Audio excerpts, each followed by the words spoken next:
বিধানসভায় দ্বিতীয় দিনে শপথ গ্রহণ করলেন জয়ী প্রার্থীরা। সকাল সকাল একে একে বিধানসভায় হাজির হন তারা। বিধায়ক পদে শপথ নিতে পৌঁছান স্বপন দাশগুপ্ত, সজল ঘোষ, নয়না বন্দ্যোপাধ্যায় সহ বহু কেন্দ্রের জয়ী প্রার্থীরা।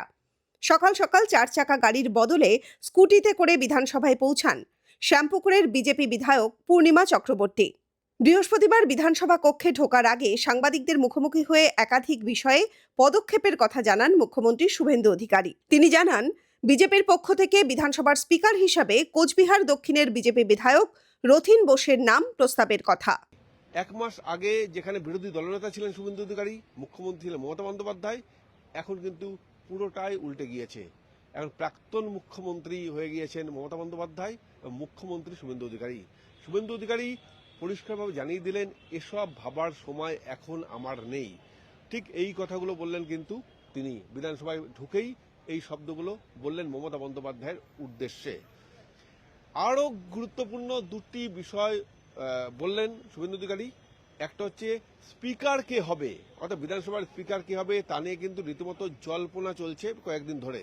প্রোটেম স্পিকার হিসাবে ইতিমধ্যেই শপথ নিয়েছেন তাপস রায়, এবং তাপস রায় তিনি শপথ বাক্য পাঠ করাচ্ছেন বিধানসভার শপথ গ্রহণ অনুষ্ঠান চলছে বিধায়কদের।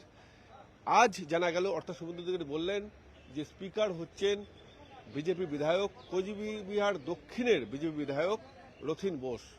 রথিন বোস স্পিকার হচ্ছেন এবং স্পিকারেও শপথ বাক্য পাঠ করাবেন এই প্রোটেম স্পিকার, এবং স্পিকার নির্বাচন আজকে, এবং স্পিকার হয়ে যাচ্ছেন কিন্তু রথিন বোস। এর পাশাপাশি আরও একটি গুরুত্বপূর্ণ ঘোষণা করলেন যে স্কুলে স্কুলে বন্দে মাতরম সঙ্গীত হবে। আমার অনেক কাজ জানেন তো, এইসব প্রশ্নের উত্তর দেওয়ার মতো আমার সময় নেই। এইসব প্রশ্নের উত্তর দেওয়ার মতো সময় নেই, আর এগুলো নিয়ে আমি ভাবিও না।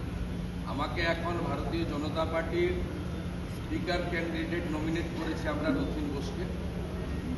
তিনি কোচবিহার দক্ষিণ থেকে নির্বাচিত বিধায়ক, উত্তরবঙ্গকে প্রতিনিধিত্ব করবেন, গোটা রাজ্যকে প্রতিনিধিত্ব করবেন, এবং উনি একজন উচ্চশিক্ষিত সিএ। তার নমিনেশন আমাকে ফাইল করা হবে। অনেক কাজ আছে, আর আমাদের উচ্চ মাধ্যমিকের রেজাল্ট বেরিয়ে, আর আমি নবান্নতে যাব।